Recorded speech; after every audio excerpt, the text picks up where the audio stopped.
Hello. Yeah, Smile, you have to talk. Hi there. How you doing? Everybody getting Doing good. everybody getting rain today? Mhm. A little. You what?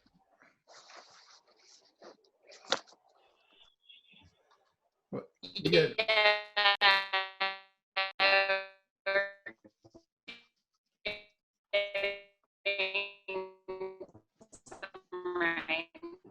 nice, caught every word of it.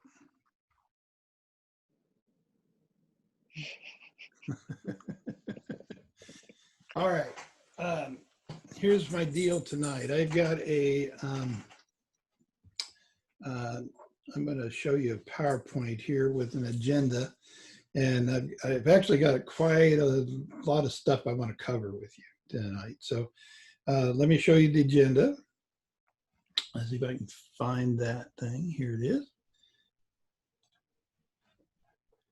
Let me kick this thing in gear. All right, there we go. So we have a Zoom session tonight for groups 1, 2, and 3. And I do have some an agenda to talk about. First of all, I'm going to see if there's any questions or questions that you have, any answers that I might have, or answers that you might have. Then there's material I just want to cover, and it's mostly covering out of material out of module number 1. And it's mostly stuff that's in the modules, but the stuff that I want to talk about and cover it so that you can have an opportunity to ask questions and reflect and have discussion on it. So what I was thinking is that we would have an overview of the learning theories. But I don't want to just go back and review learning theories, because you guys have all probably had a learning theory course somewhere, and I don't want to spend the evening talking about behaviorism or social cognitive theory or those kind of things. Nothing wrong with those things, but it's not the point of our course. So I want to take an opportunity to look at learning theories with an emphasis on contextual learning and teaching, and also to spend some time talking about the nature of context, and review some of the kind of theoretical underpinnings of what we mean when we talk about context. Then I want to spend a little bit of time talking about some educational philosophies, and that's going to be very brief. You have a reading on that, you have a chapter on it. But I want to particularly talk about the philosophies that support situated learning theory. Then I want to spend a fair amount of time talking about an idea called reflective judgment, and that's done by authors Kitchener and King. I believe they're out of the University of North Carolina, and I think you'll find it interesting, and it's also a good topic to talk about with regards to approaches to graduate schools and the way that you begin to think as you begin to get into the research aspect and the way we think about evidence. Anyway, I'll get into that in the FAIR model. I wanted to touch briefly on a model for contextual teaching that I've created. There's a whole book chapter on that from a book that my wife and I wrote. And so I just want to touch on it a little bit briefly, but again, we'll talk about it in greater depth later in the semester when we really get to the module that's focused on teaching. And then finally, I want to talk about some of the kind of critical issues that are going to come up. One is the idea of critical thinking or in problem solving, issues associated with learning transfer, and the importance of reflection. So that's what I had in mind for this evening. So let's see if you have questions and things we need to talk about before we get into that. I don't know why this is not getting me into my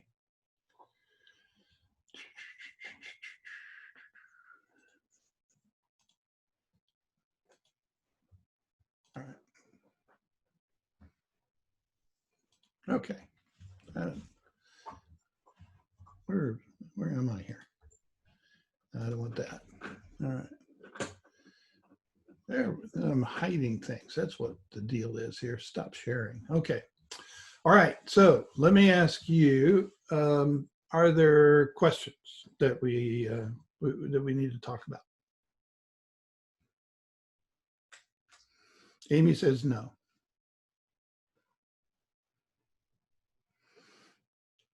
Amanda's driving through traffic. Where are you, Amanda? I'm on a country back road in Northeast Georgia, Northeast Georgia. Where in Northeast Georgia? just north of Gainesville. I'm on my way to Cleveland, which is just south of Helen. Yeah, okay. I know where all that is. Yeah.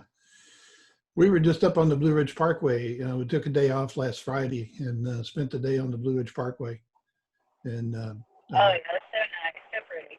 I love it up there. That's one of my favorite. And the weather feels wonderful today. So Yeah, it's almost cool. You see, I have a sweater on. We were sitting outside a little while ago, and it was just a little chilly, so I put on a sweater.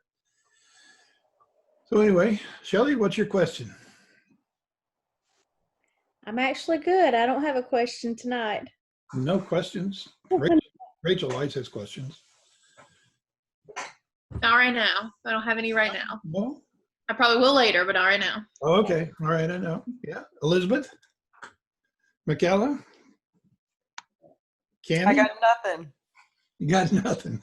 Not yet, anyways. Not yet. Okay. All right, Brittany.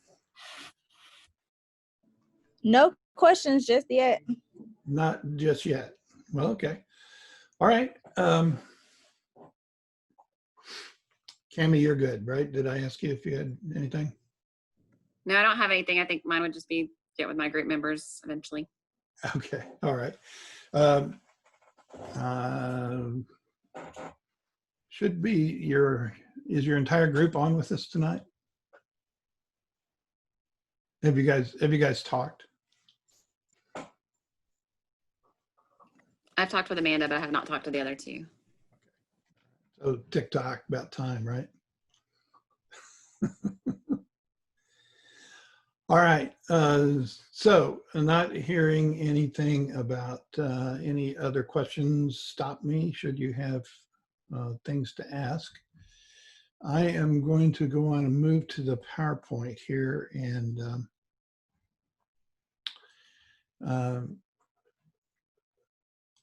start through this material. Let me. All right. So, all right, you should be seeing the prime screen. There's the agenda. All right. Let's see if I can arrange you guys a little better here. How do I do that? Get you down here. Get you screeched over. I'll get you moved over here so I can see y'all. All right. So I think I moved ahead of a slide. So what I want to talk about a little bit is about learning theories as it fits to the importance of context in learning.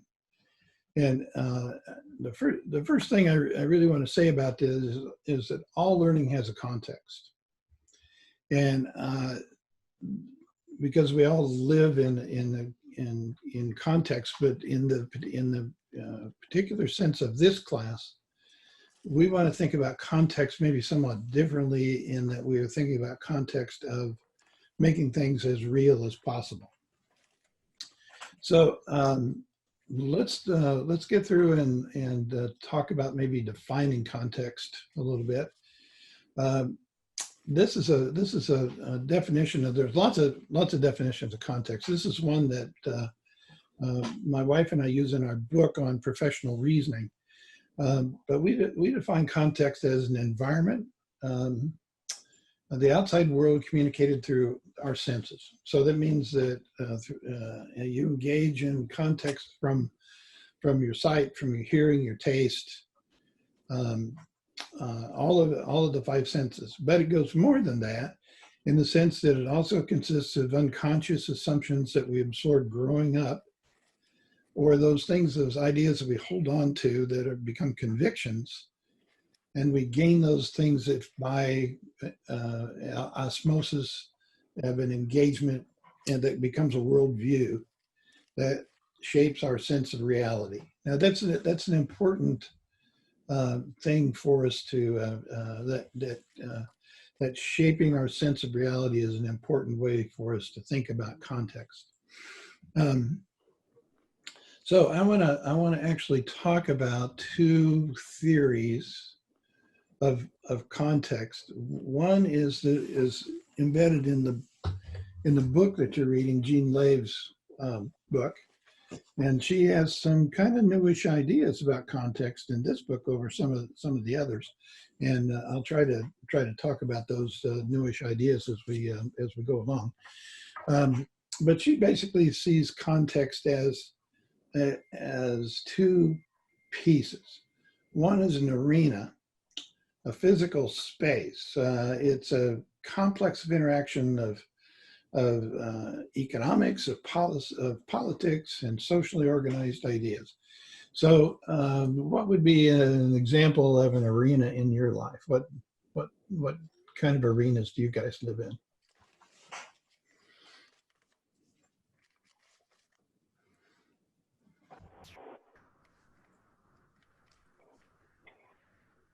Would it be our community? Yeah. Can you be more specific about the kind of community that you're thinking about? I don't know, maybe a church community? Sure. Do you have a specific church? No, not really. I was just thinking in general. Can you make one up? As far as like what type of church? Yeah. Is there a church? So, Is there a church in your neighborhood? yes, our church is in our neighborhood. Yes. Okay. What one? What do you have all the brands there? Well, it's called the Cleveland Worship Center. It's in Cleveland, Georgia. But lots of family and people that I went to high school with go to that church. Okay. All right. So that would be an example of an arena. The one we talk about in our book is a grocery store. We live very close to a Publix, so I picked that one to talk about. Let's see, what are some other kinds of, let's see, do you buy, let's see, you probably have a CVS store, which would be another kind of arena that you might engage with. How about your classroom? Would that be, how about your school? Would that be an arena where you work? Yeah, I think it would. Yeah, sure. Why not? Okay, and within the arena, Lave writes about settings, and the example that my wife and I use in the book is that if you go to the Publix, and you're a new mother, and you're there to buy diapers and other kinds of things that you need for an infant, you're pretty familiar with the baby supplies aisle, right? So that would be an example of Lave's thinking of a particular part of an arena. So she says the setting is a particular part of the grocery store. And you become engaged with buying things. You could think about the produce. What kind of produce do you buy right now, right? Unfortunately, the melon seasons where we really like melons. You buy, what kind of produce do you guys buy?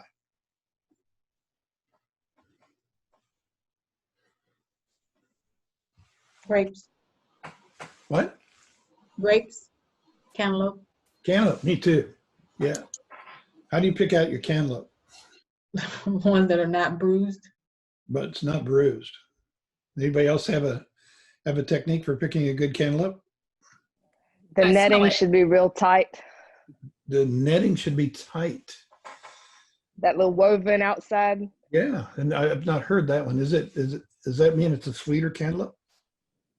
I don't know if it makes it sweeter. Sometimes you'll see tiny little purple dots on them, and that usually indicates more sweetness. We used to pick cantaloupes and take them to market growing up as kids for my grandfather. So Same here. Watermelons and cantaloupes. Okay. Yep, watermelons, cantaloupes. We come from a farming rural community. Yeah, I spent a lot of time with my uncle in rural Missouri, and we grew cantaloupes. And so my thing of cantaloupe is if there's a stem, is to break it off and smell the stem, and if it has a real strong smell at the base of the stem. And the other thing you look at, and this is true for watermelon too, is a big ground spot. You know, if it's sat on the ground long enough that it gains maturity, it's more likely to have more moisture and be a little sweeter, right? Mhm. You good? So now these are techniques that you can take to the bank, and I'd probably have to charge you to use these things. I haven't had a sweet watermelon all season. We had one that was decent all year. It was, so how is that an example of dealing with a setting within a larger arena of a context?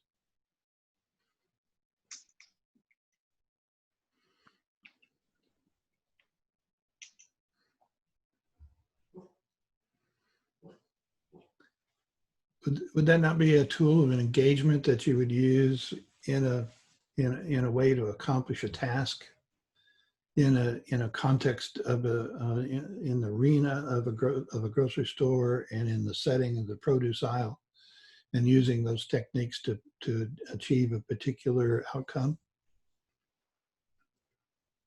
Would that work? You know, those kind of things that we were just talking about a few minutes ago or a few seconds ago, those are called heuristics.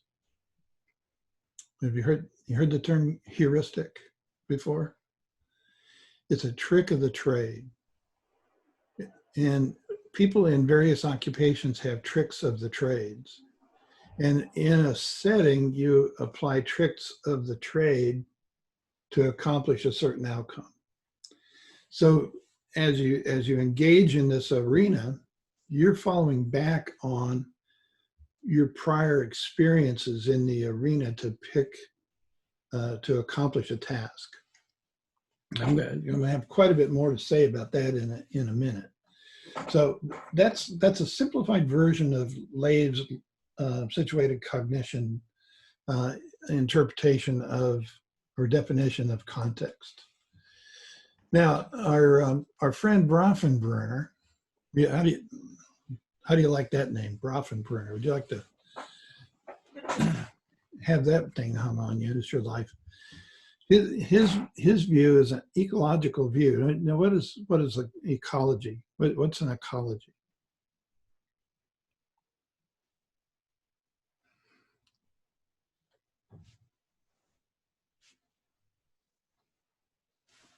It's a type of system. A type of system. And so eco would be what kind of system?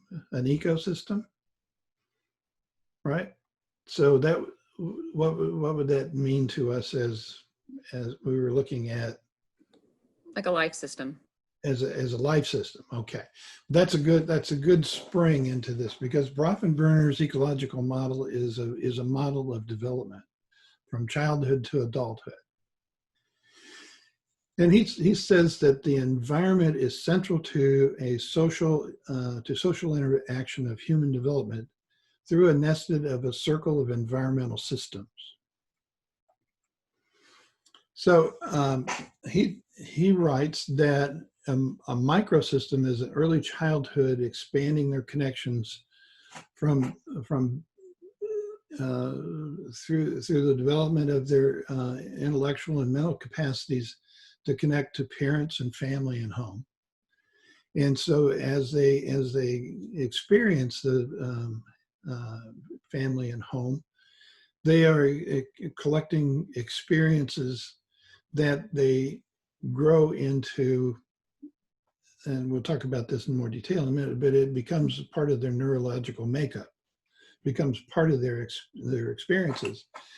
And Bronfenbrenner then goes on to say that there are several other stages that people go through. There's a mesosystem where a growing child encounters church and school and community.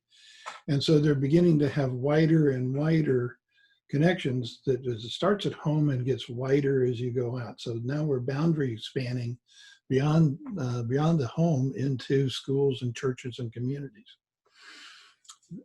And that would probably be, children of school age.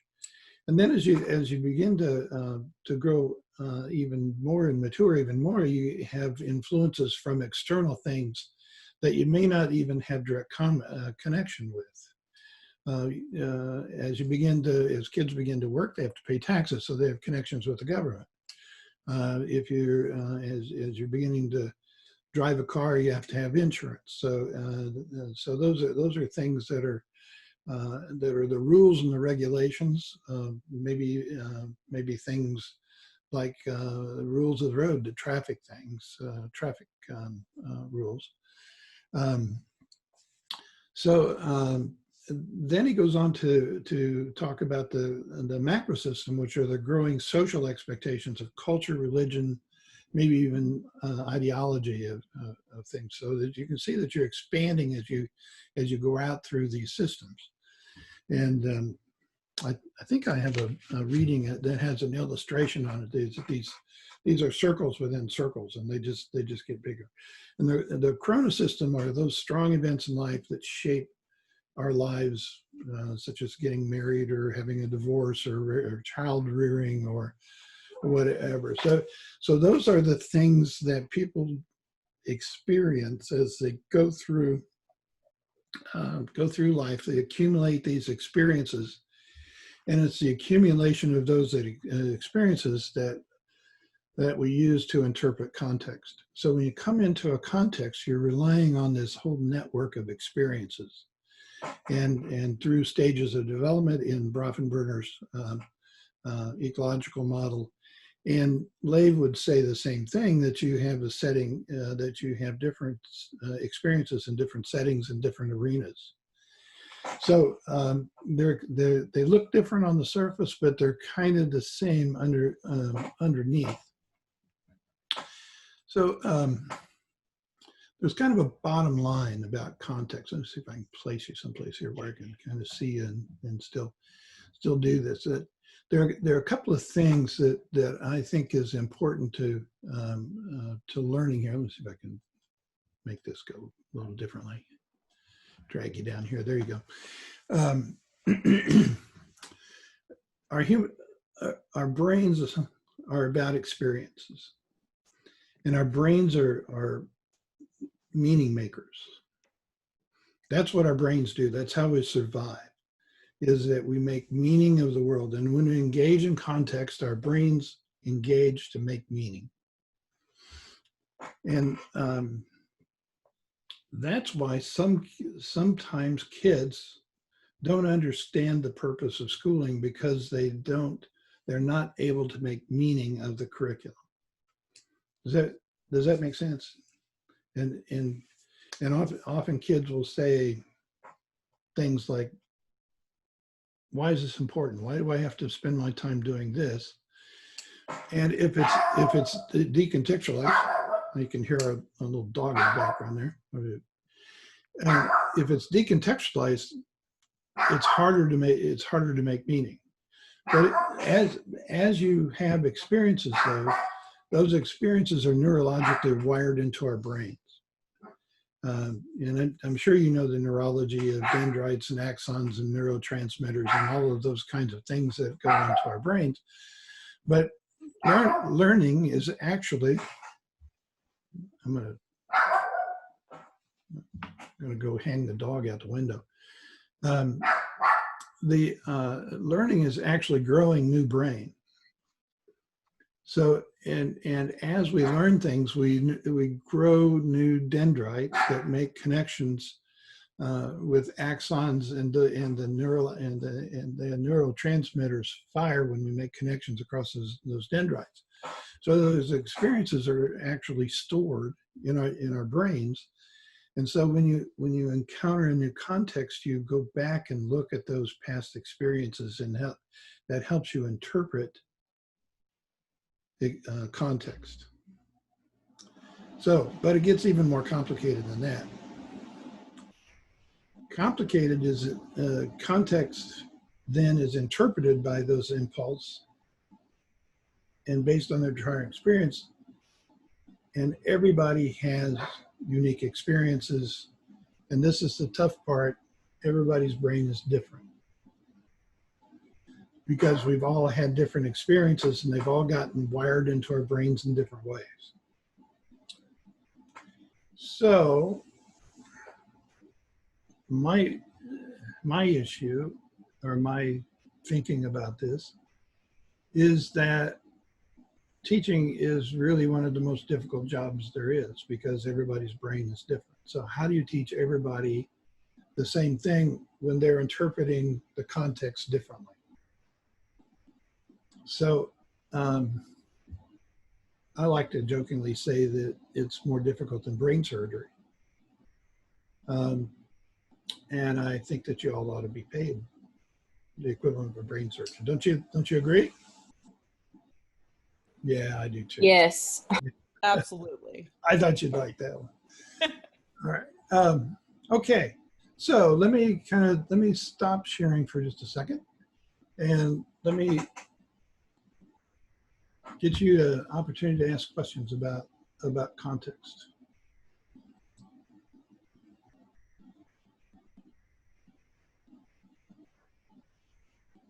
What do you think of? What do you think of when you hear the word? Before we've talked about this, what did you think about context as an idea? I think I was surprised to hear you say that context is somewhat based on the individual's interpretation. Mm-hmm. I guess as teachers, we think we have a lot of control, but you saying that kind of suggests that maybe we have less control than we think because, the students may not be taking it the way we intend it. Right. How do you know how kids are taking it because their experiences are different than yours? Right. So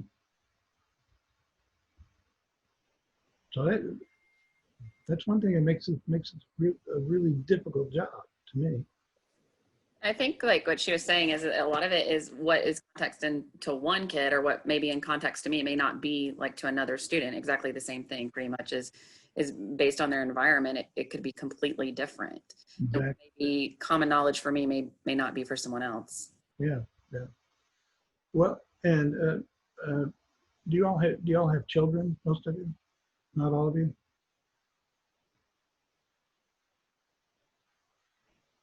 Do you, one of the things with, now my children are grown. My son's 53 years old. So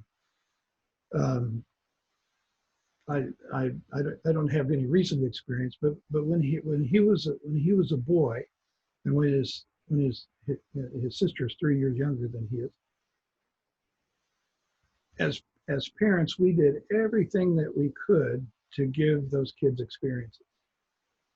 We went to every museum that we could find. We went to baseball games. We went to the park. We had dogs. We had trips to the farm. We had all of those other kinds of things. But we could afford it. And I'm afraid that we have a generation of people. Some people just can't afford to give their kids those kind of advantages. Because so kids can come into our settings with a dearth of experiences upon which they can use to interpret context. And hey, Dr. Shaw, I have a suggestion for that though. So my thoughts on that though is that some kids do maybe have more opportunity because they can do it virtually or through the internet where they maybe would be able to before. Yeah. They have access to the internet where they can go anywhere. Yeah, that's a really good point. Do you think that the richness is the same? No, definitely not. But they at least could maybe see it where maybe they couldn't go to Europe otherwise, or maybe they couldn't go to a museum. Yeah. A lot of the museums there, they could at least know where it kind of looks like, or experience some of the things. Yeah. The experience would never be the same. I think you're right. I think that the internet is a neat cultural tool, and I think there are great advantages to having the internet. But I am reading about areas in our own state in Georgia that don't have access to the internet, and I'm reading a lot of material about now that we're going into and relying so heavily on virtual instruction, that their kids maybe in the rural areas don't have opportunities to have experiences. But maybe those rural kids have experiences that other kids don't have.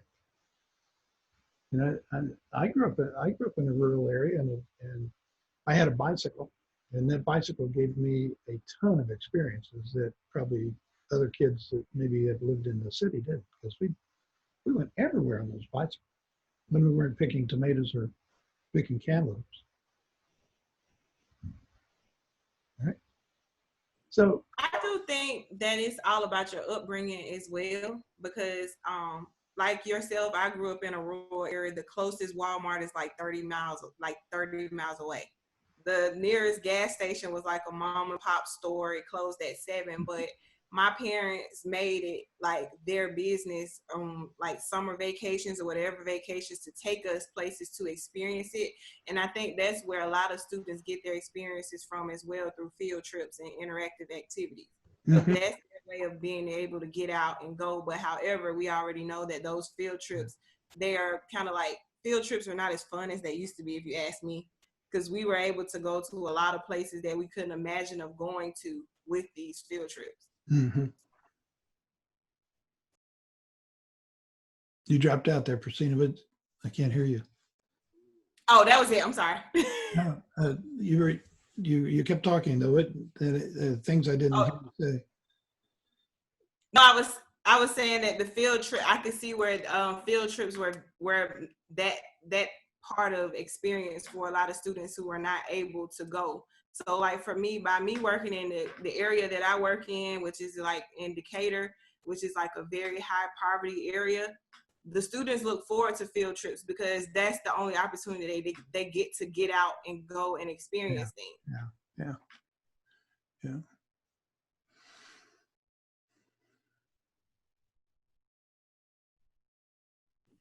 Yeah, I'll add to that. I've been fortunate to work in metro areas and then also in rural areas down in South Georgia. And she's exactly right with that, because the experiences like my kids would be go to a farm or petting zoo or some sort of, I don't know, agricultural experience, where when I grew up and even now, they're able to do factory tours and they're able to go to Fernbank and to other places. So the experiences are there.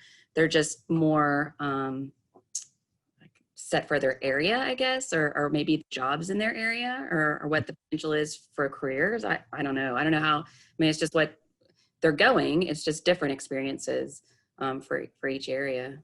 How do you see them as different? Well, I mean, obviously, touring a factory and having the opportunity to see how manufacturing takes place is a whole different experience than touring the Agorama, for example, in Ada.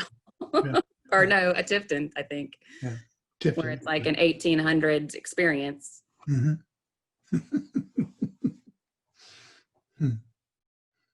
That's funny you mentioned that. Can you hear me? Yeah. Okay. I work in Tifton and I live in Sylvester, and then Amy also, I think, works in Sylvester. So that's funny. We're all familiar with the same place. But what I was going to say is a few minutes ago, you talked about now that everything's like, they're trying to hold everything like virtually as best they can, or do a lot of online learning. Kind of the differences between even the town like I live in, which is Sylvester, versus Tifton, and Amy can attest to this, working in like the Worth County school system, how much different that was held as opposed to like how it was held in the next town over that has maybe a little bit more money than we have in Sylvester or Worth County. and how just depending on like funding or how rural the town is, the access to internet, what different students' experiences are like even 25 miles away. Mm-hmm.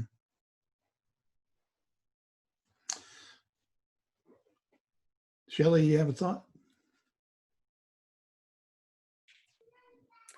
I was just thinking along the same lines as Rachel. I live in Vidalia now, but from Sycamore, which is just 20 minutes north of Tifton, which is similar, even smaller than Sylvester that she's referring to. And so and as Cammie was talking about the field trips and all, our field trips, I went to the Agorama numerous times. My children all went to the Agorama before we moved to Vidalia. It was just like the field trip to go on. So I don't know. I've never been to a factory. I'm 38 years old, and I've never. But then, since we live in Vidalia, one of my sons got to go to Plant Hatch. Now there were places that they, couldn't tour, and I wasn't allowed to go with them. But that was just neat. I told him, I said, I've never even driven on the property there. So his little experience in 11 years' time is already different than mine. So Why weren't you allowed to go?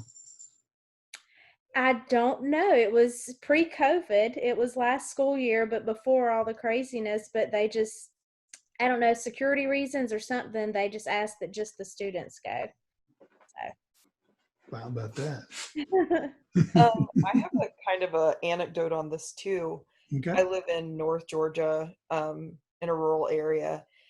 Well, I work in Gilmer and I live in Murray County, and I'm a work-based learning coordinator, and we have the experience where we'll go to these trainings in Douglas County or Hall County, and they're like, oh, we have this great partnership with Caterpillar or Shaw Carpets or Kubota, and they take 10 kids from us every year. And up here in the mountains, I'm begging, a State Farm agent to take one student intern. And I think there's like ups and downs to this. On one hand, to agree with the others who've spoken, it's not the same as getting like a true, big industry experience, like corporate experience. But on the other hand, maybe sometimes in these small towns with slightly less resources, they get a little bit more individualized attention, or like a different type of unique context. Mm-hmm. Hmm. Let me go ahead, Brittany. I can attest for what all of they're saying. I currently live in Tifton, but I'm not from Tifton. I'm actually from even a tinier town than Sylvester or Sycamore. I'm from Cairo.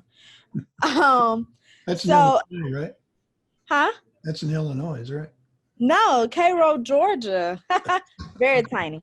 Yeah. So, Cairo, most of you may not know, is the syrup city of Georgia. We're known for making syrup. Like, we had a syrup factory, the Roddenberry, if you know, in Cairo. So as a child, I went on a field trip to the syrup factory, which was interesting. People always ask me, do I know how to make syrup? And I don't. But I've been to the syrup factory. I've also been to like a office setting. In my high school years, I was in a small club just for girls called the Gold Club, and we would go visit large companies and universities during our last 2 years of high school. That way we had that experience. And we also were kind of guided to have a mentor. Mm-hmm. That way we had those experiences before entering the real world and, going to a 4-year college away from home. Now, you remember those, don't you?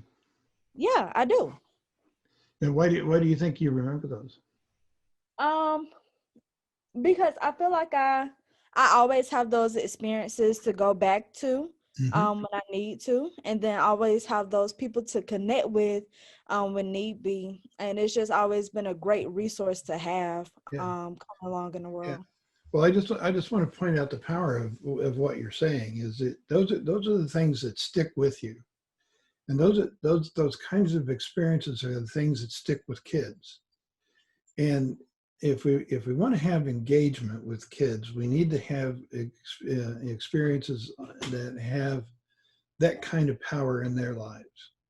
And so that's where the creativity comes in. And I realize that resources are difficult in some parts of the state. And it's hard to get kids to Atlanta. Or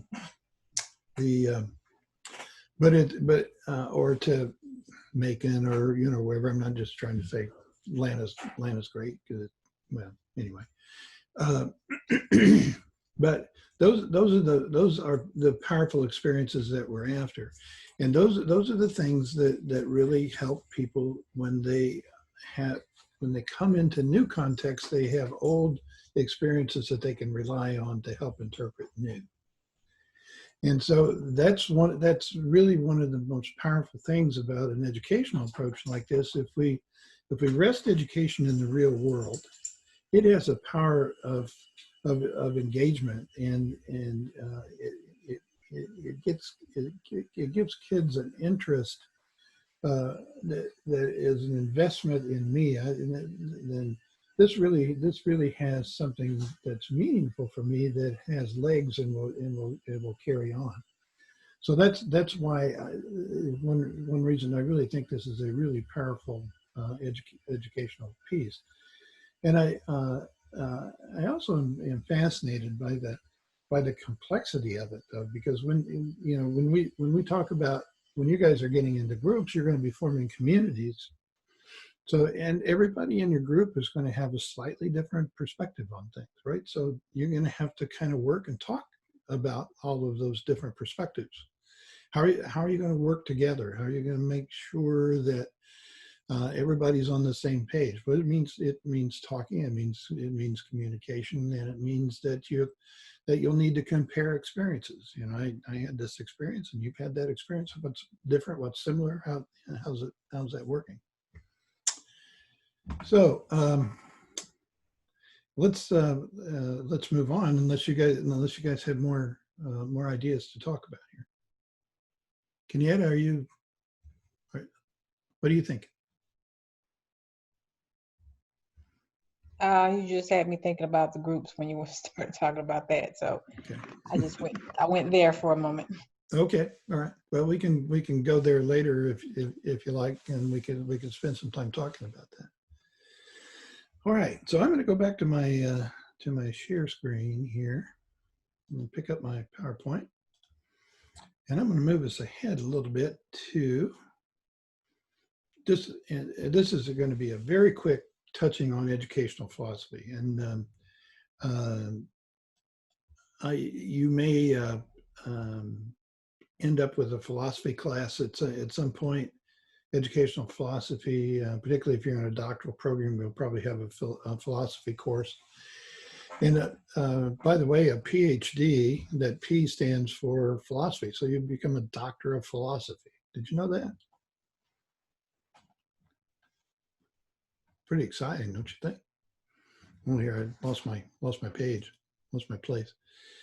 I want to talk about 3 different schools of educational philosophy.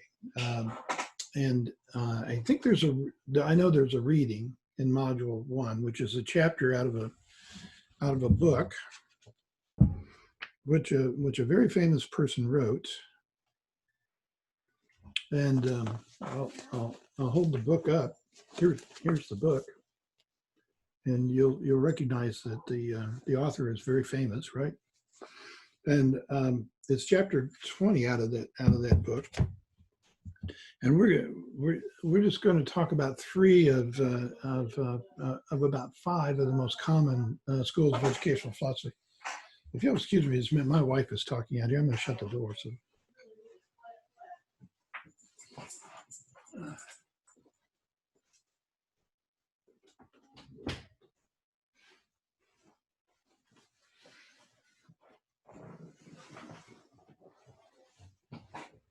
You won't tell her I said this, so she's a powerful talker, and I can't talk over her sometimes.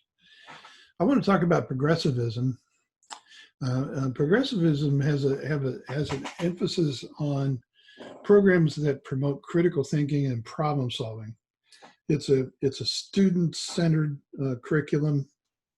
that is really focused on the development of life experiences. And some of the authors or philosophers in this area would be like John Dewey or William James or some of those early philosophers. So these early American philosophers, and they're thinking about creating an educational program. I didn't write it on the slide, and I should have. One of the important points that they think of as a philosophy is that education, the purpose of education is the preservation of democracy. And they have the Jeffersonian belief that if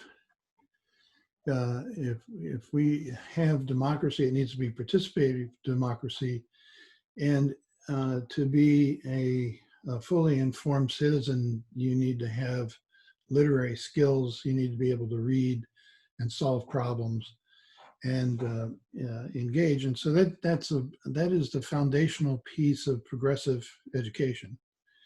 Now there are other competing forms of education where we want to just kind of teach the classics. These are, teach you the basics. You've heard the phrase of back to basics. That's another form of education where we just want to teach the basis, the basic fundamentals of knowledge on the idea that it builds towards, or becomes foundational towards an educated person.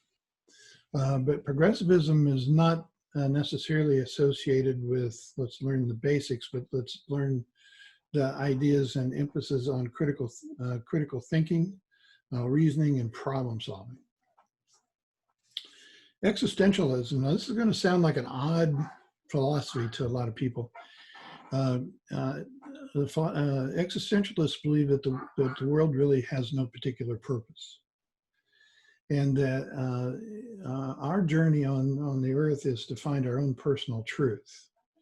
And so as existentialists, our life is about finding our own path. And we are going to promote our own kind of freedom by living our own path and interpreting life that is associated with the pain of being human. They would, existentialists would say that the world really doesn't have a purpose. And many people think of that as a very painful process, or a very, very painful thought. If you're here, you don't have purpose. So why are we here? But existentialists would, and you'd often hear people talk about existential angst. We're just very anxious about why we are here. And I know that sounds odd. And if you look at the thing about truth, is that the existentialists say truth is unique to your own discovery. And so what you discover about yourself, that's your personal truth. And that's that can be hard. That can be lonely, and that's the kind of the source of that existential angst. But although this sounds odd, we have a lot of existentialism in America. When we think about how individualistic our country is, when people say it's my right not to wear a mask, they're talking about their own journey, and they're saying, I'm going to figure this out for myself. And I don't care. It's about me. But there's a lot of individualist perspective in American philosophy.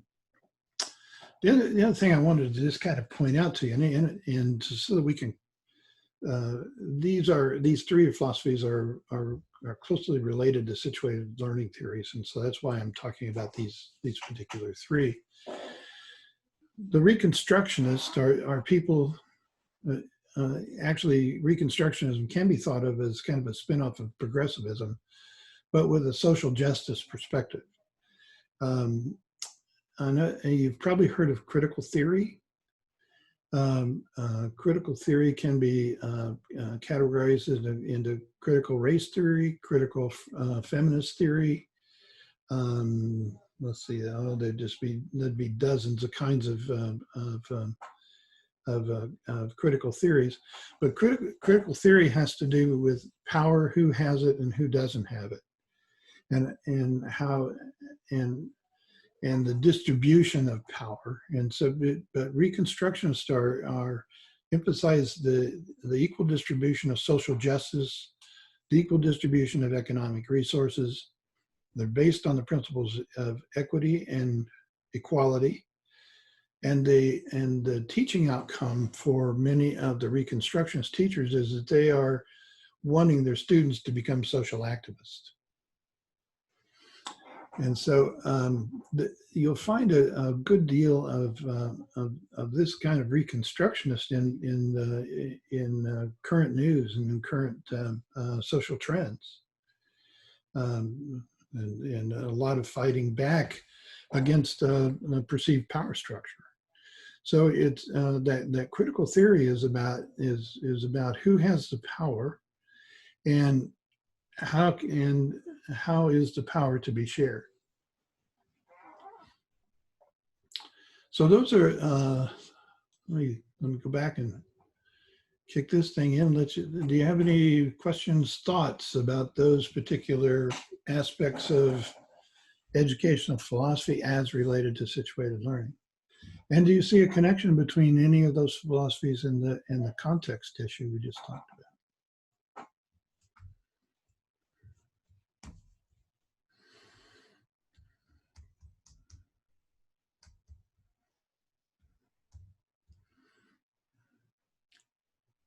Amy's deep thinking.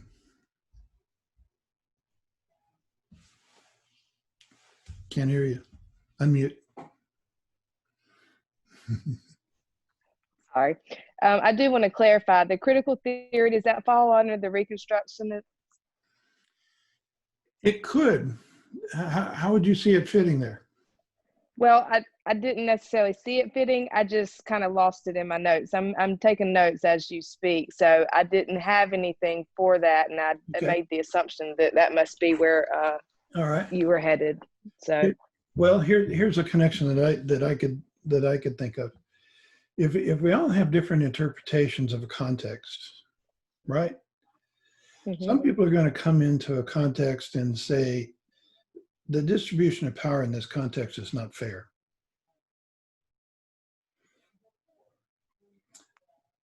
Based on my experiences. Do you see where that could be a connection? Mm-hmm.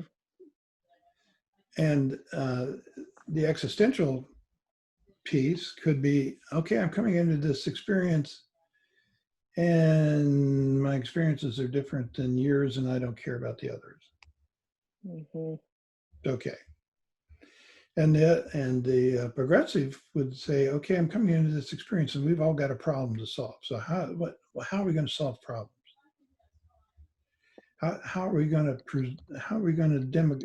use democracy to solve these problems, and how are we going to keep the democracy?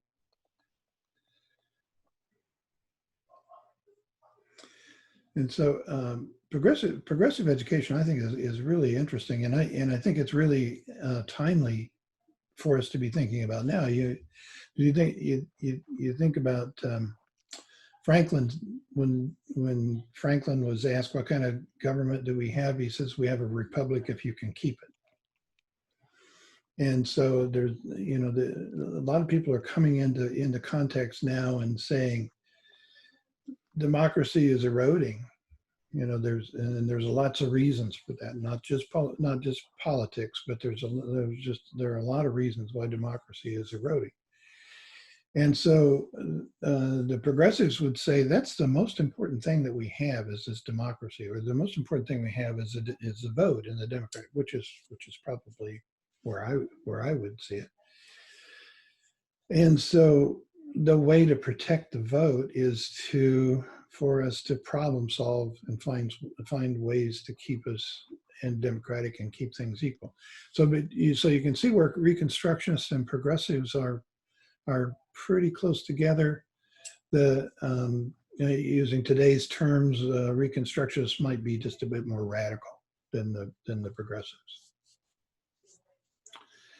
Does that make sense, Amy? That does. Thank you. Does that make? So Rachel, you're writing. What are you writing? I'm just also taking notes. I'm just trying to make sure I'm getting everything. Are you? Are you getting everything? I hope so. I hope I'm trying. What are your thoughts about it, though? Rather than write notes, talk to me for a minute. This is a discussion. I know it's a discussion. I'm just trying to make sure I'm getting everything because it's, I don't know, give me 1 second to get my thoughts together because I'm trying to write, make sure I'm getting everything in the context, like just little definitions you give. So give me a few minutes to get my thoughts together. I'll pick on Elizabeth for a minute.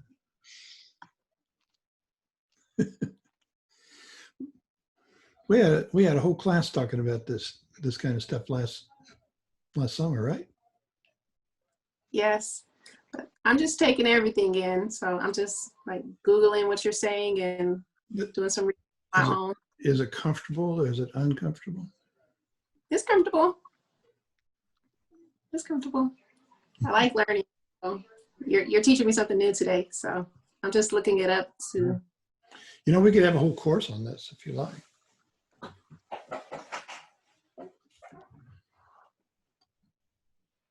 Lee, what are you talking about? Are you writing notes?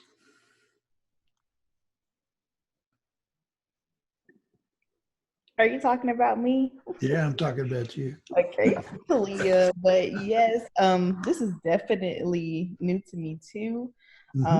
And I'm just really trying to relate it to the real life. Like I know you said existentialism, and that's like kind of the person that it's my right to not wear a mask. So I'm just like trying to relate it to like real world to where I have like a better understanding of everything. Do you remember the Robert Frost poem, The Road Less Traveled? Yes. That's a statement of existentialism. Okay, so that's good. Do you see how that would work? It was all the better because I took a road less traveled, and I took my own journey. Yes, so that makes perfect sense. Now, do you have an example for the Reconstruction? Yeah, Martin Luther King, John Lewis.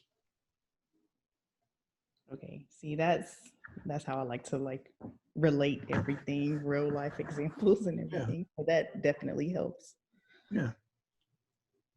I think it's funny you just mentioned like poetry because I don't think I've studied or done anything with existentialism since I got like my undergraduate, which was in English Lit. So I did a lot on existentialism then. So that just brought back a bunch of like memories from those college days. But so that's kind of how I related that back. And now I'm trying to take that from there and spin it, like you said, to more like real world outside of how I learned it kind of the first time. Yeah. You know, in a lot of ways, I consider myself an existentialist.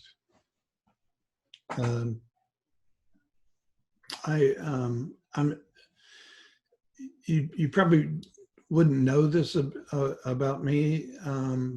If you knew me outside of class, you'd know that I'm pretty quiet. I'm pretty shy. If we go to a party, I'm the guy in the corner. And my wife is out dancing with all the other guys. But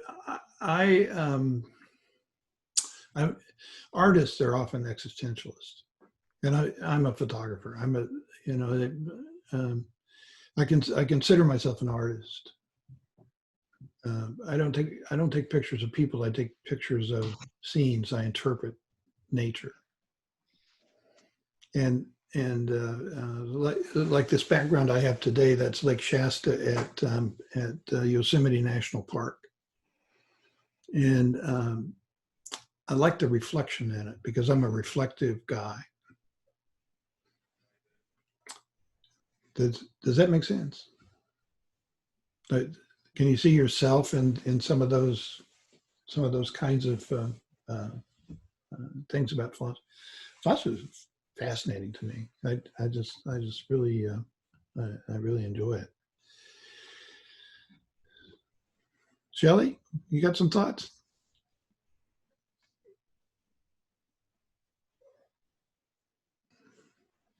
Not really. I'm just trying to absorb it all right now, trying to process everything Are you baffled? a little bit. All right.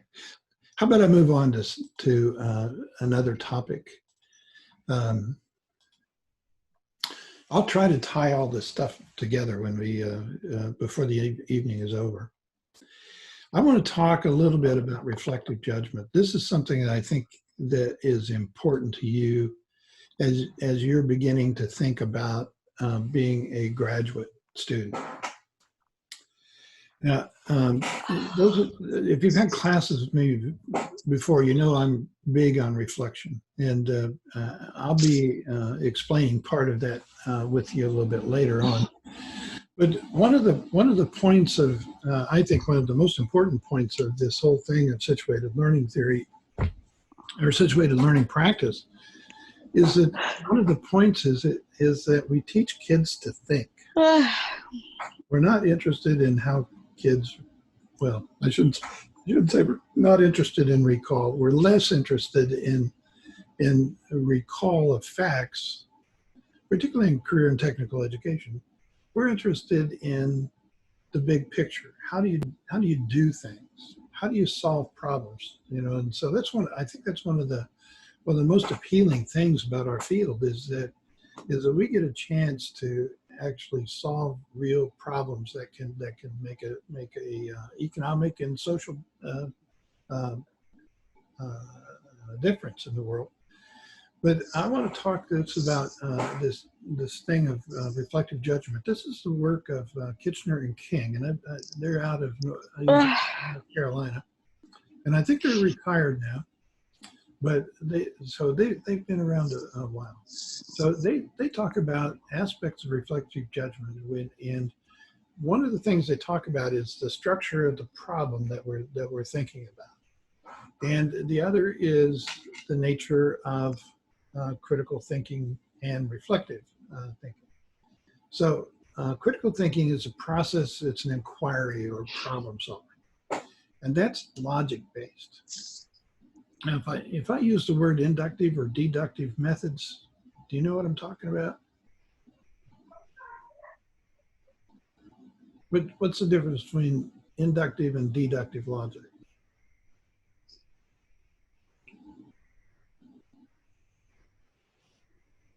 Who can help me with that?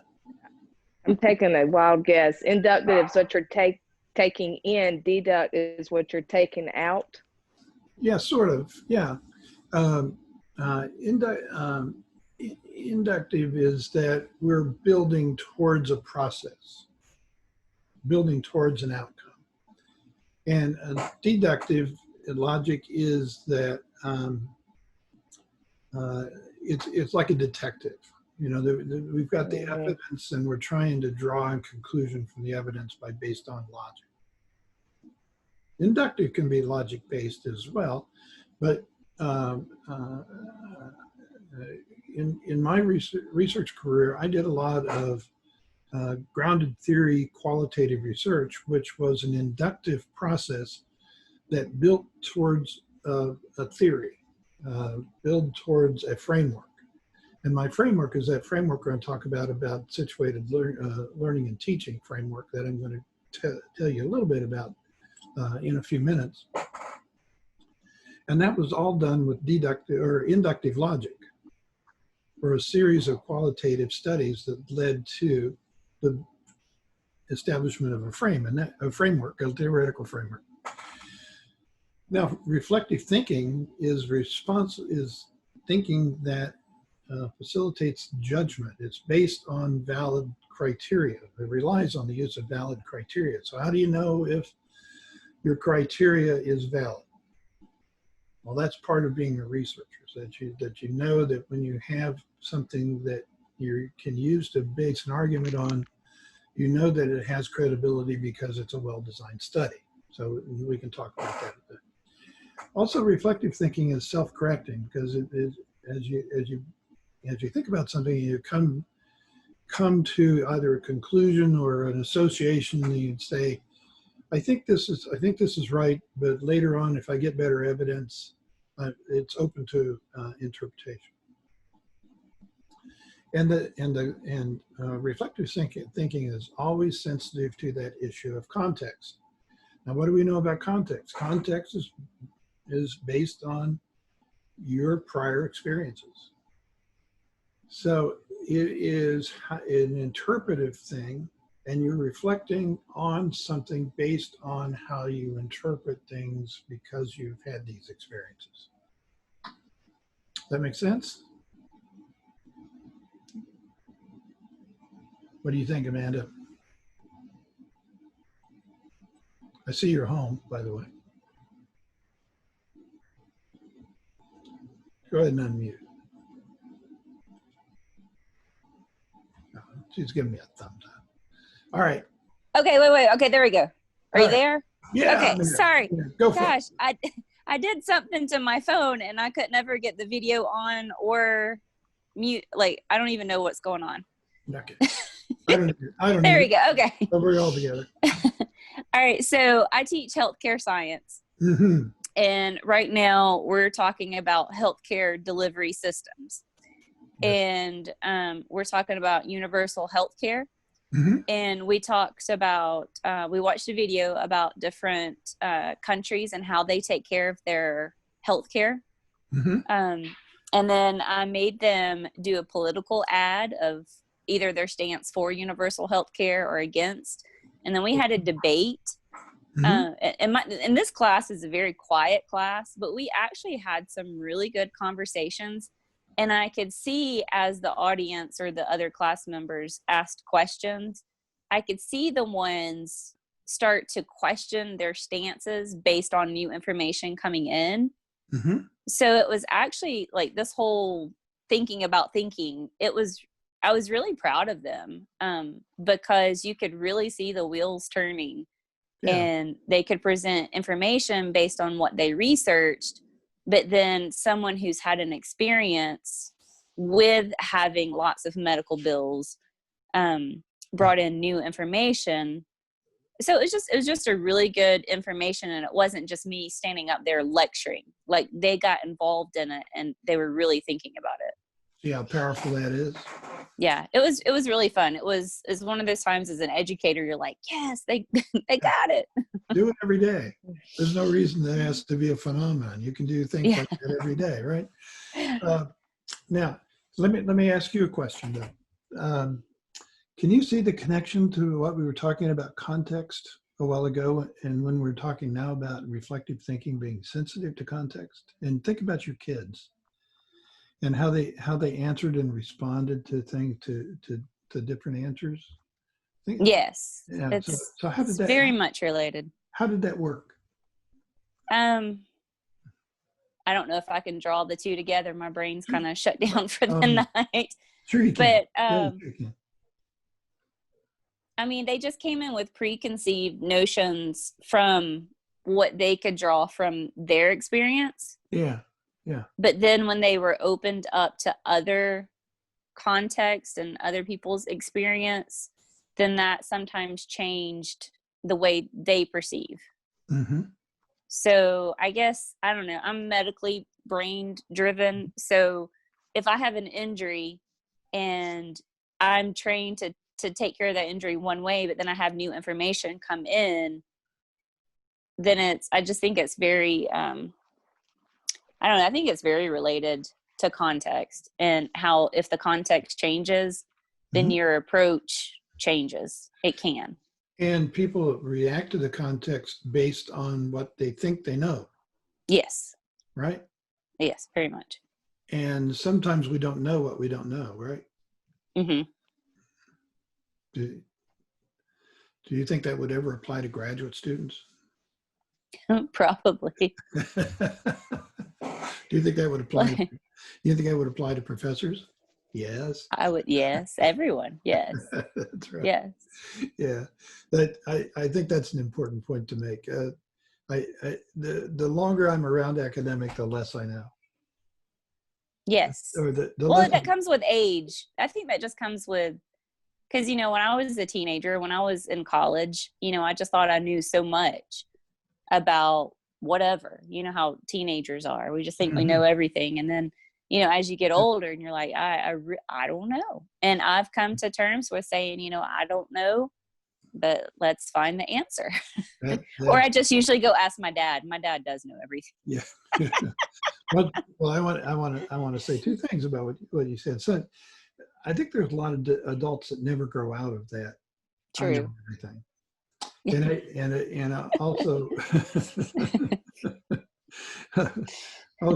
also, I'm not really sure what you're saying about my age, actually. No, it's mine too. That's personal experience right there. Yeah. That's personal experience. You're picking on the old guy here now. No. Yes, you are. All right. Well, in medical stuff, Amanda, if I just pick on you just a bit more, you guys do a lot of deductive thinking, don't you? Yeah, I would say so. Yeah. Can you think of it of inductive thinking in a medical setting? Well, I mean, when we build, I mean, please correct me because I don't know if I'm making the connection, but the inductive would be building a case, like a medical diagnosis, you know, so if is that correct? Yeah. Okay. What I was thinking about is relationship with patients. Okay. Not every patient comes the same, right? Exactly. But it's important to have a relationship of some type in a medical setting, right, with the patient. Yes. Between caregivers. So, yeah. So anytime I would switch, so I was in sports medicine, and so anytime I would switch schools, it was really interesting to see how in the beginning, the parents wouldn't really come to me and talk to me. Like it would take a while for them to warm up because, you know, here you have this girl in a man's world. All the coaches were pretty much male. Mm-hmm. And so they kind of hold off asking you questions, but then when they see that you know things, then they warm up. And the closer you are with your athletes, the coaches and the parents, the better the job is. Like the better medical care you can provide. So I don't know how doctors can come in and not have any connection with their patient. To me, that's almost the most important part, is that trust and relationship. Yeah, I certainly agree with that. But the development of that relationship is an inductive cognitive process. Okay. Because relationships are built, right? Mm-hmm. And you find things that work with different people. Yes. That makes sense. All right. Mm-hmm. Okay, so thinking about thinking. What's a fancy word for thinking about thinking? Christina, what's a fancy word? Who? What is it? Metacognition. Yeah, who said that? McKella. 12,000 points. All right. Now, King and Kitchener talk about problems as in two broad categories. One's they talk about problems that are well structured, solved by the use of logic. Those problems can be described with precision, they can be solved with certainty, and experts agree on the solution. So an example of that is giving directions to Kroger's. It's simple.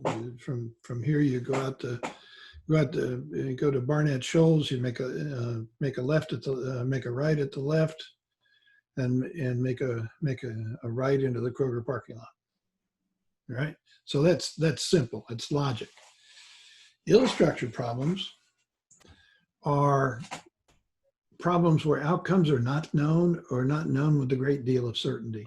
They're ambiguous to describe. We're not sure of the solutions, and experts can disagree on a solution.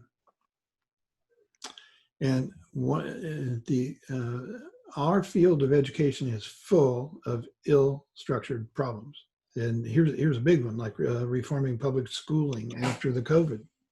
But schooling's not going to be the same after we come back to school. So what are we going to do that's different? So that's an ill-structured problem. It's got a lot of angles to it, a lot of pieces. And if you've been reading even the popular literature talking about schooling these days, there's a lot of debate about what school should look like. And it's one of the most expensive public expenses that we have. So how are we going to spend our money on schooling? So those are the kinds of problems we as professionals deal with ill-structured problems a lot. So then King and Kitchener talk about stages of thinking, stages of metacognition, stages of quality of metacognition. Now, I am, as a researcher and an academician, I'm not a big fan of stage theories. Can anybody help me out with why you don't think I'm a fan of stage theories? Piaget. Have you studied Piaget's child development? I have. Yeah. Don't ask me to quote it though. Oh, it's okay. But okay. But Michaela, you've looked at Piaget as well? Yeah, I was a family and consumer science undergrad. I was going to say perhaps the reason you don't like stage theories is because they can be limiting. Maybe yeah. Stuck on trying to observe within the context of that theory rather than accepting a human as a human, something like that. Well, that's a good one. But not the right one. Well, I don't know. Yes, I mean, there's nothing wrong with it. But it's not what I was thinking. But here's my thing about stage theories is that you remember that thing about everybody has different experiences and everybody's brain is wired differently. Mm-hmm. Remember that? So how in the hell, if we're all wired differently, how do we all go through these stages the same? Can you explain that to me?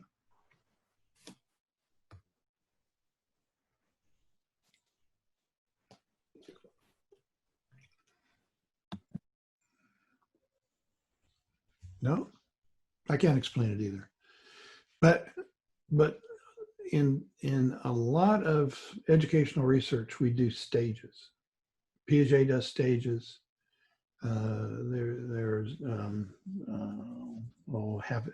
There's half a dozen theories that are modeled after stages, and I just don't think as humans we go through the same stages at the same time, and they're not chronologically based like we often think they are. So, but for the purpose of just talking about reasoning and thinking of metacognition, I think King and Kitchener have used stages decently here, as long as we don't feel like we kind of get stuck in one or don't go forward. Another theory is Maslow's hierarchy of needs. Remember that one where you start with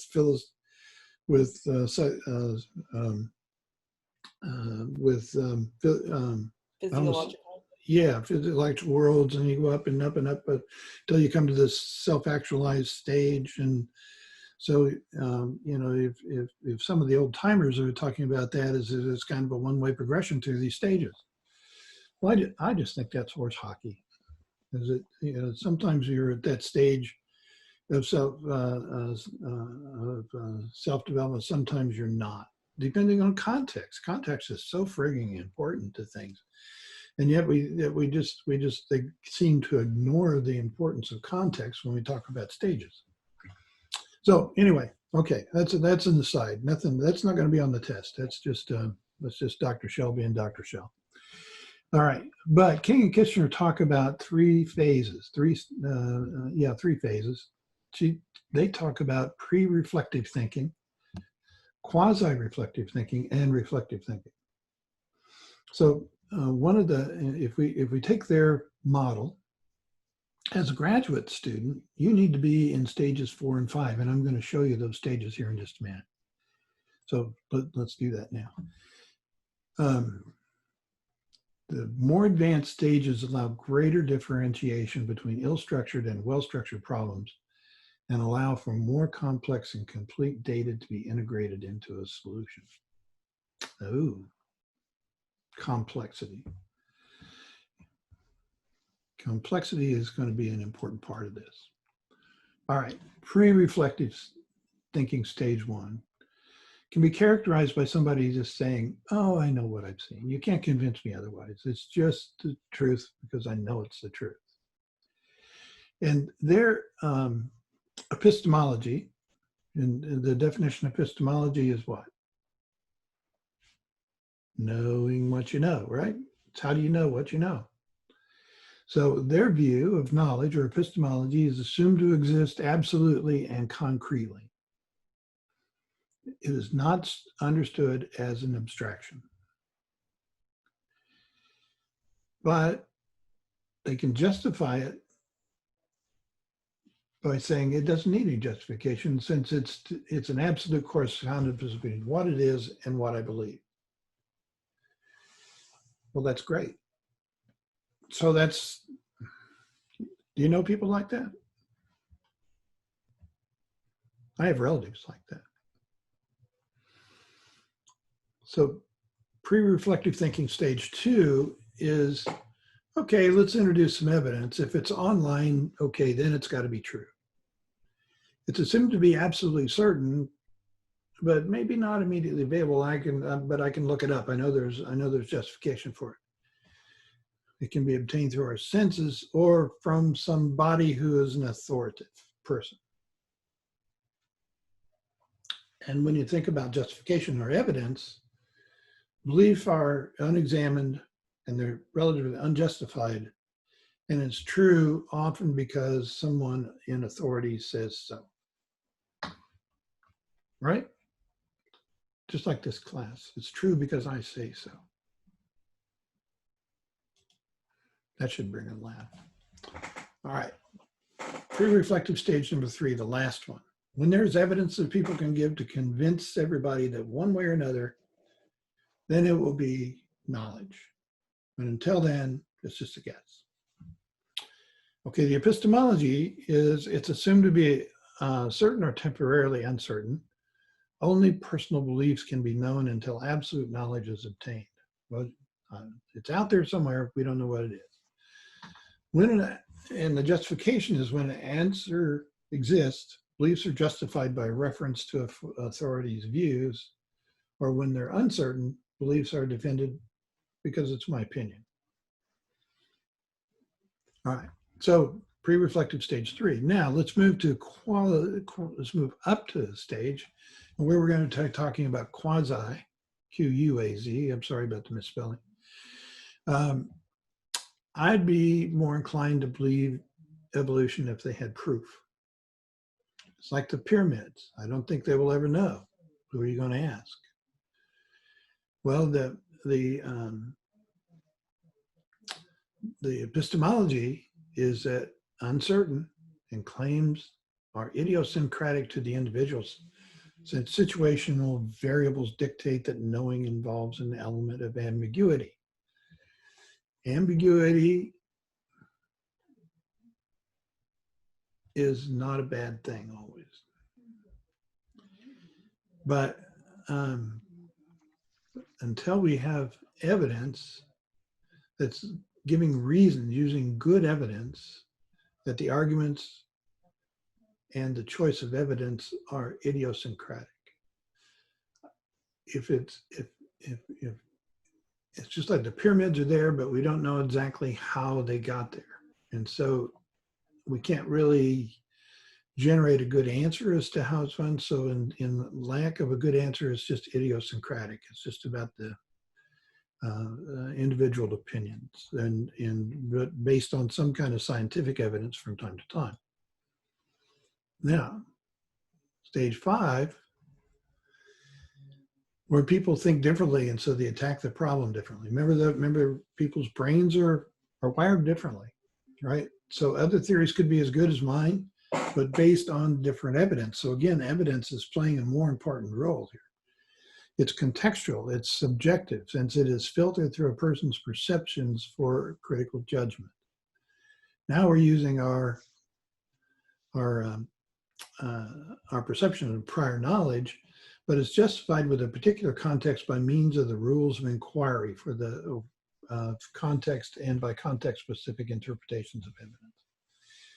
It's like in graduate school, and when you're writing a paper, we ask you to justify based on the evidence.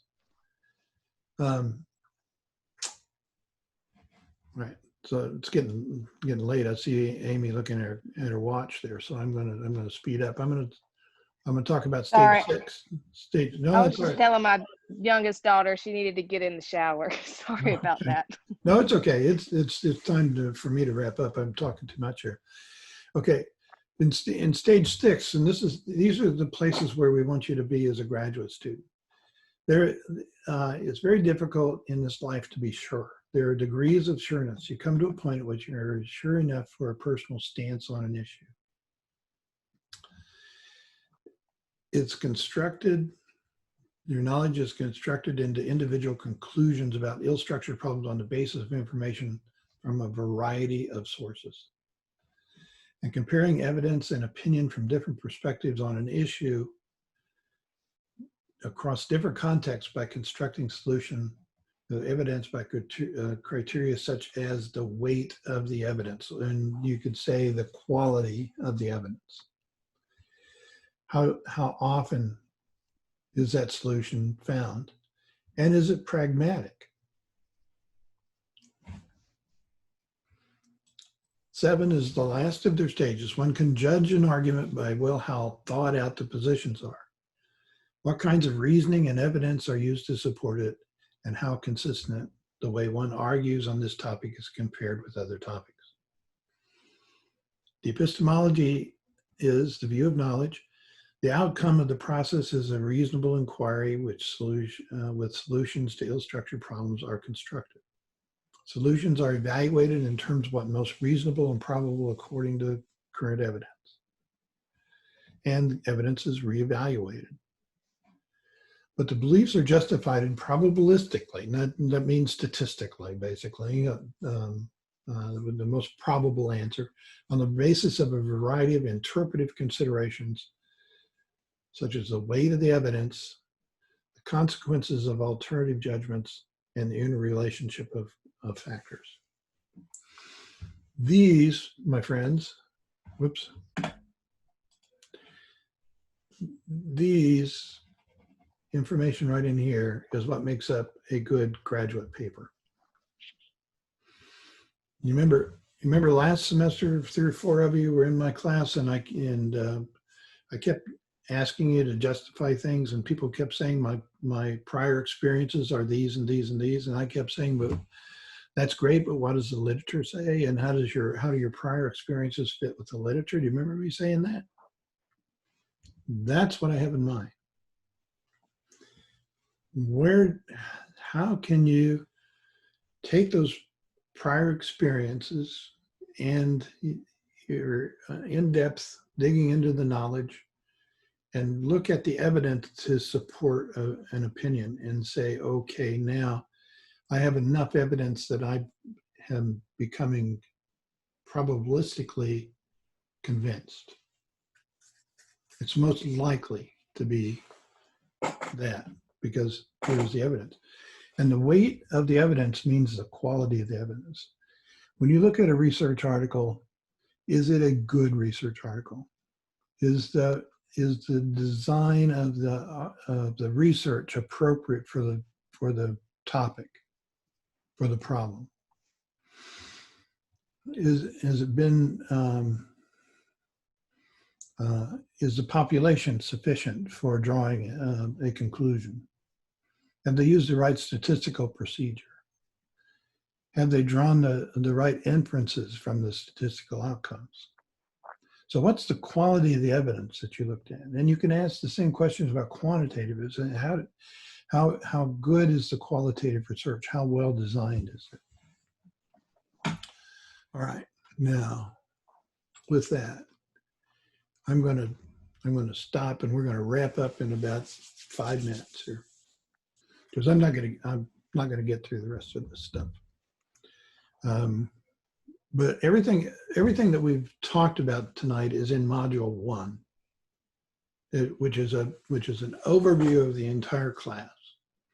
So each of these things that we've talked about, we're going to come back to, and we're going to look at these things in greater depth than we have tonight.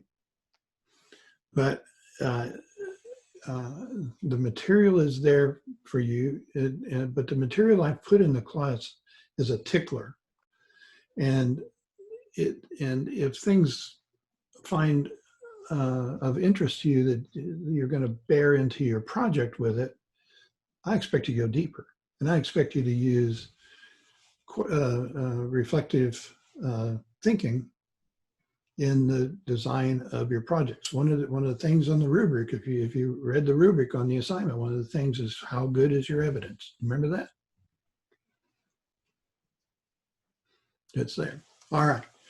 So let me shut up and let you talk for just a few minutes, and then we will adjourn for the evening.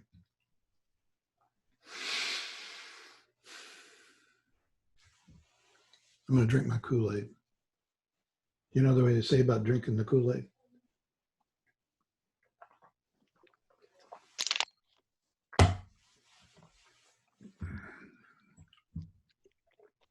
What are you drinking, Amy? Water. Mine is orange Kool-Aid with artificial sweetener. It's good stuff.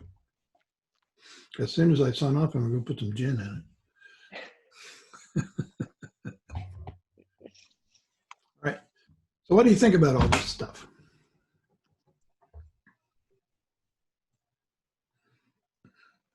I have to layer it as it comes to me.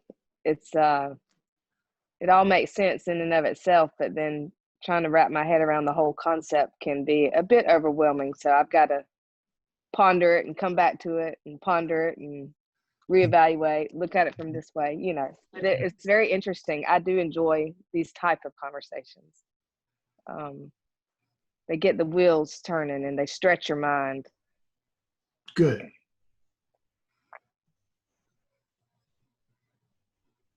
Dr. Shell, can I ask a housekeeping question?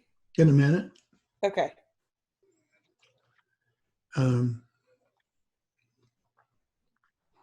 Any other reactions to this material? Do you see how, are you beginning to see how this could impact on your teaching?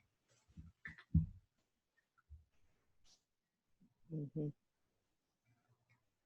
Yes? In what way? I mean, I think for me, it's completely a CTE classroom because we're all application based, experience based. To me, it makes a lot of sense. Okay. Tell me a little bit more. Why does it make sense? I mean, because the students come in with backgrounds like we talked about, even from the field trip experiences earlier, and then, you know, they're able to do the hands-on things and then take away experiences based on their life, based on the classroom, based on all of the factors that you yeah. about. Well, one of the things I can't wait to talk to you about is how do you take the experience that they have and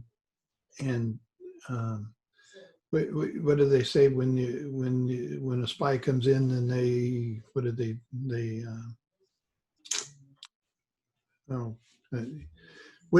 what you do with that experience is really important as a teacher. And so that's the thing that I want to talk about next is how do you use that information to help them deal with issues such as learning transfer.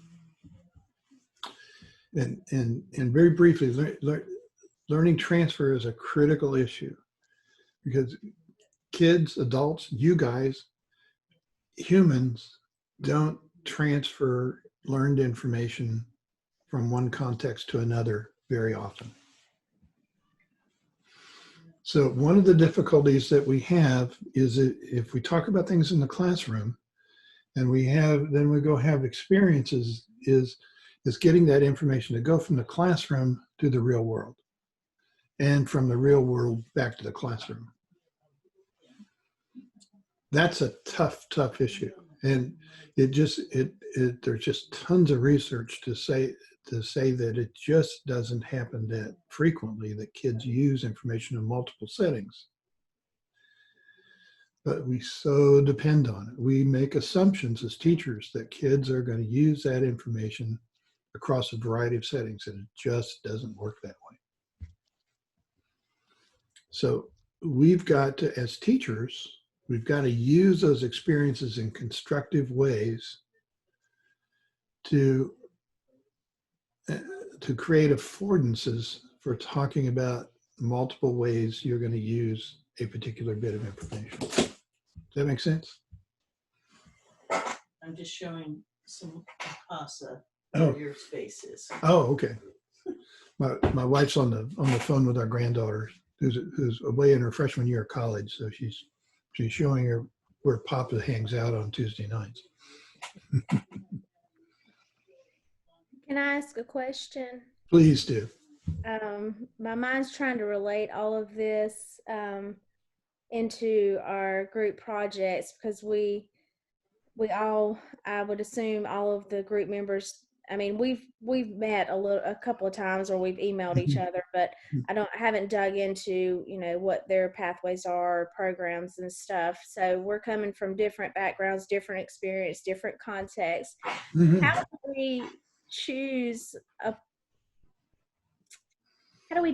one project, one type of contextual learning for our project? Does that make sense? Because I'm healthcare science, and so I've been thinking about things over the past week, and I'm like, but I don't know what's going to work across the board. Are we making it very generic?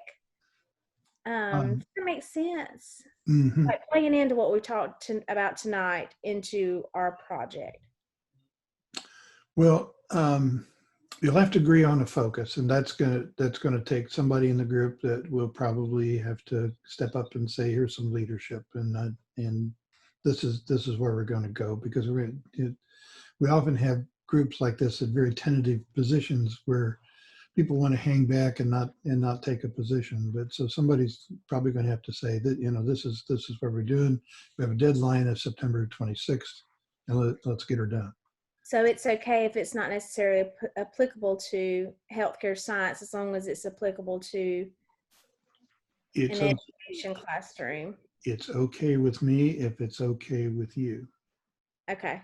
I feel like my group members will be fine for us to work together. I'm just trying to figure out how all of our different experiences and programs play into the one project. If you get, if that gets to be a huge problem for you, you might want to think about maybe I just want to do my own project.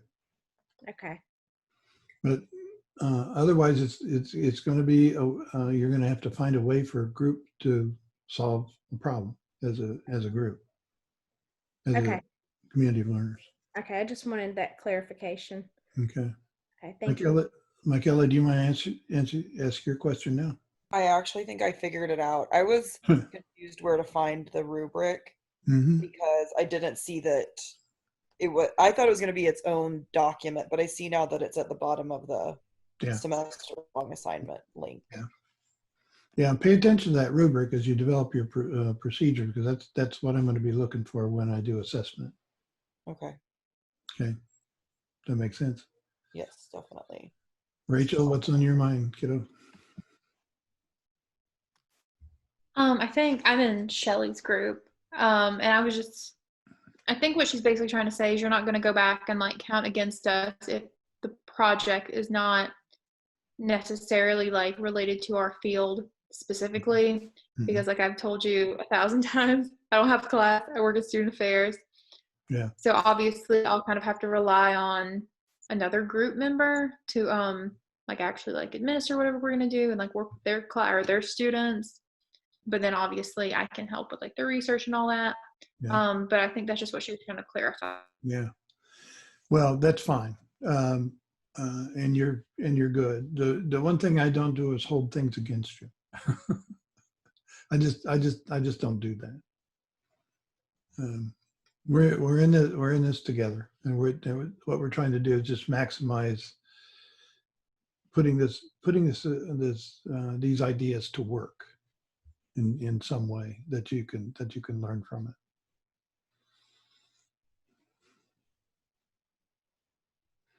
Okay, anything else? Christina, you good? You got the thing. Yes, I'm good. My question was pretty much the same as Shelly because my team, well, not my team, but my group reached out to me and through an email, we were just trying to figure out what everyone's pathways were. Mm-hmm. Okay. So I kind of got some clarification now. I know you guys are going to work it out.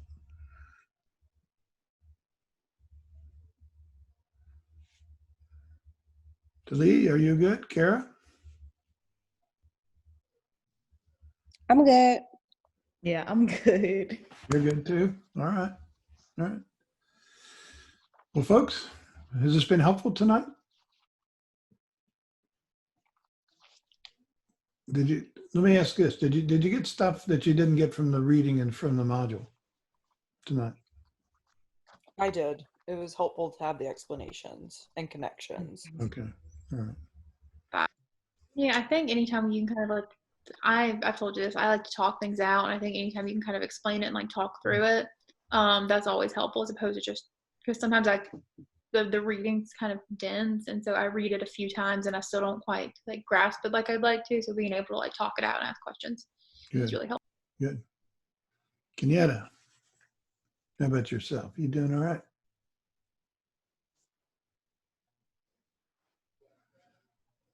I think so for now. I just need to get with my group. All right. Okay. All right. I'm gonna go have some dinner and probably find some way to put the gin in the Kool-Aid, right? Maybe it'll be vodka tonight. I don't know. Anything else for tonight, guys? We didn't get through all the stuff I intended to. I was going to bore you with even more crap.